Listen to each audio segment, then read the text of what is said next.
आजोबा, वायंगणी बीचला जायला रस्ता. आणि तुम्ही समोर बघा, काय दिसतच नाहीये.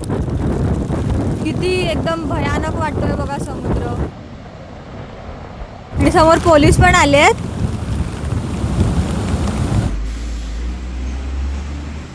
नमस्कार, मी जुईली. जर्नी विथ जुईलीच्या नवीन व्हिडिओमध्ये सगळ्यांचं स्वागत आहे.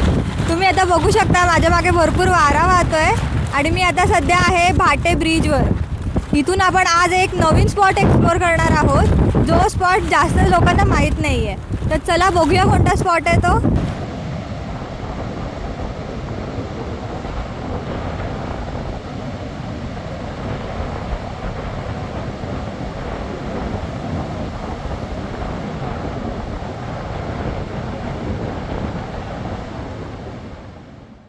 आपण भाटे बीच येथील झरी विनायकाचं दर्शन घेऊन वायंगणी बीचकडे निघालेलो आहोत. रत्नागिरी शहरापासून साधारणतः 10 किलोमीटरच्या अंतरावरती वायंगणी बीच आहे.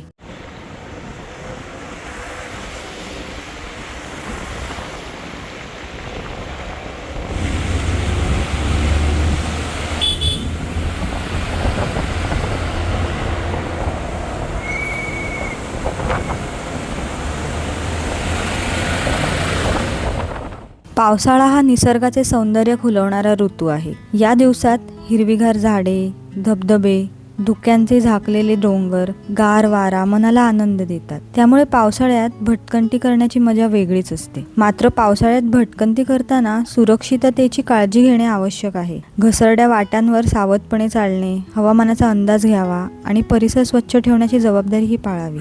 इथून पुढे उजव्या साईडला वळून आपण वायंगणी गावात प्रवेश करणार आहोत. रत्नागिरी जिल्ह्यातील वायंगणी हे कोकण किनारपट्टीवरील एक छोटे निसर्गरम्य गाव आहे. हे गाव गोळप ग्रामपंचायतीच्या कार्यक्षेत्रात येते. वायंगणी परिसरात शांत समुद्रकिनारे, नारळी पोफळीच्या बागा आणि कोकणातील पारंपरिक घरे पाहायला मिळतात.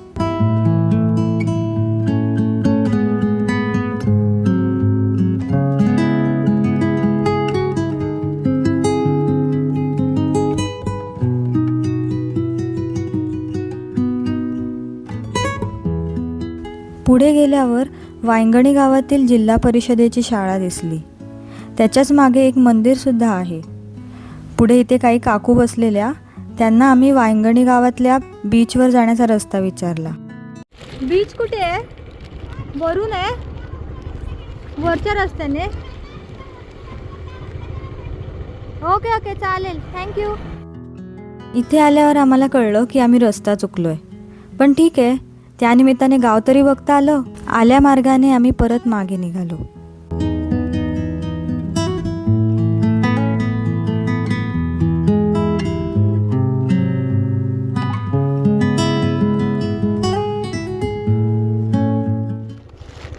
आजोबा, वायंगणी बीचला जायला रस्ता इथून?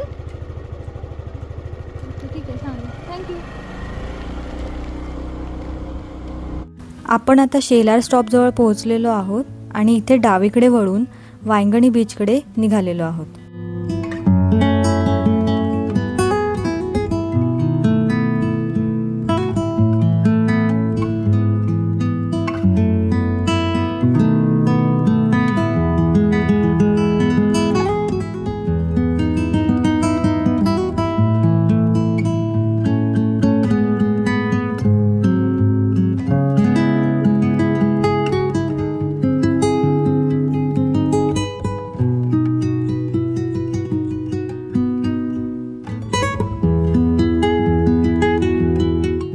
इथे रस्त्याच्या दोन्ही बाजूनी असलेली झाडे समुद्राकडून येणाऱ्या वाऱ्यांमुळे प्रचंड हलताना दिसतात. बघून असं वाटतंय की ती आनंदाने नाचत आहेत. अशावेळी थोडी भीतीसुद्धा वाटत आहे. यावरून एक गोष्ट स्पष्ट होते की निसर्ग हा माणसाचा मित्र आहे, पण त्याचवेळी त्याच्या शक्तीचा आदर करणेही तितकेच आवश्यक आहे. निसर्गाचे सौंदर्य अनुभवताना त्याचे नियम, त्याचे सामर्थ्य आणि त्याचे संतुलन जपणे ही प्रत्येकाची जबाबदारी आहे. निसर्गाशी सुसंवाद साधून आणि पर्यावरणाचे संरक्षण करूनच आपण त्याच्या सौंदर्याचा आनंद सुरक्षितपणे घेऊ शकतो. इथे ग्रामपंचायतीने लावलेल्या सूचना फलकाचे आवर्जून पालन करा.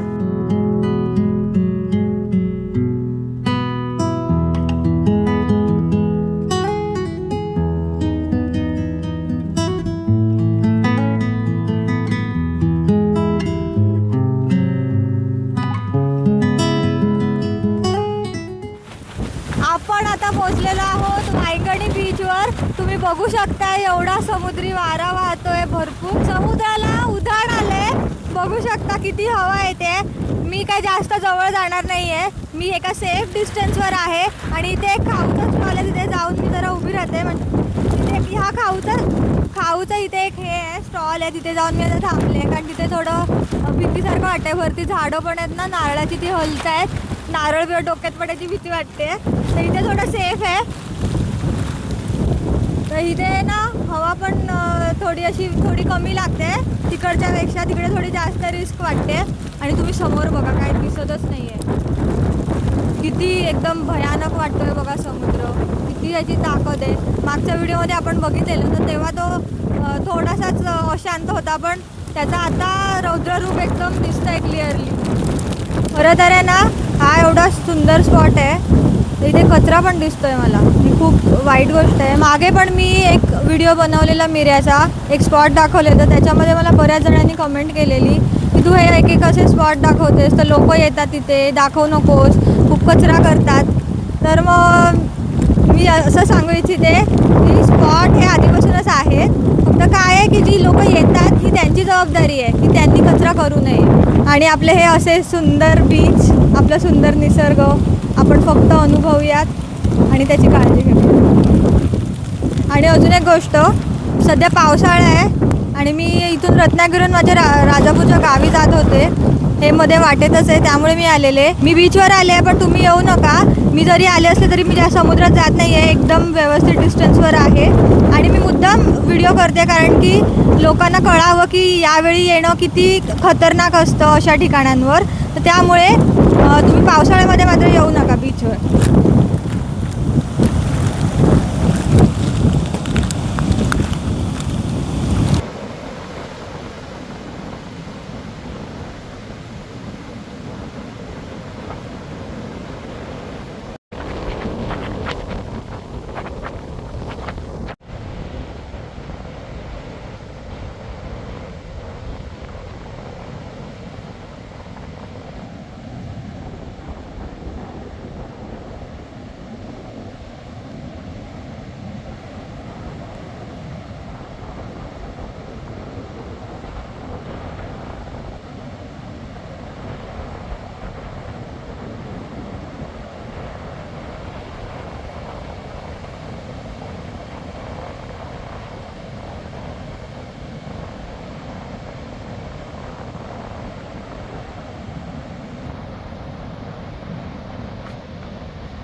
वायंगणी बीच आपला बघून झाला आहे. खूप डेंजरस असा बीच आहे आणि समोर पोलीस पण आले आहेत.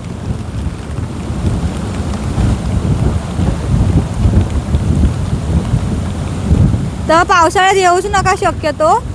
तर चला आपण आता पुढच्या प्रवासाला निघूया. आता आपण गावखडी आणि पूर्णगड गावाला जोडणाऱ्या ब्रिजवर पोहोचलेलो आहोत. खरं तर आपण पावसला मिसळ खायला थांबणार होतो, परंतु पाऊस भरपूर असल्यामुळे तो प्लॅन आपण कॅन्सल केला.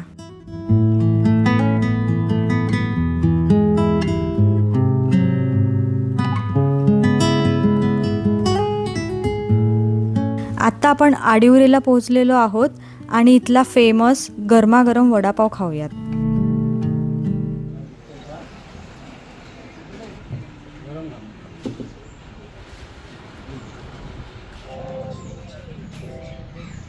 वडापावची टेस्ट नेहमीप्रमाणे छान आहे. पाऊससुद्धा सुरू झाला आहे, त्यामुळे गरमागरम चहाचा आस्वाद घेतला. मी आता घरी आले आहे. तुम्ही माझ्या मागे बघू शकता, भरपूर पाऊस आहे. मी घरी आले, थोडं फ्रेश झाले आणि आता व्हिडिओ बनवते. तर मगाशी जो आडिवऱ्यापासून पाऊस सुरू झाला तो अजूनपर्यंत पडतोच आहे. तर आज आपण वायंगणी गावात गेलेलो. वायंगणी गाव खूप सुंदर होतं. वायंगणी गावचा बीचसुद्धा आपण बघितला. तर हा व्हिडिओ जर तुम्हाला आवडला असेल तर व्हिडिओला लाईक करा, व्हिडिओला शेअर करा आणि चॅनलला सबस्क्राईब करायला विसरू नका. त्याचप्रमाणे वायंगणी गावचे जर तुमचे कोणी मित्रमैत्रिणी असतील त्यांच्यापर्यंत हा व्हिडिओ नक्की पोहोचवा. भेटूया पुढच्या व्हिडिओमध्ये. धन्यवाद.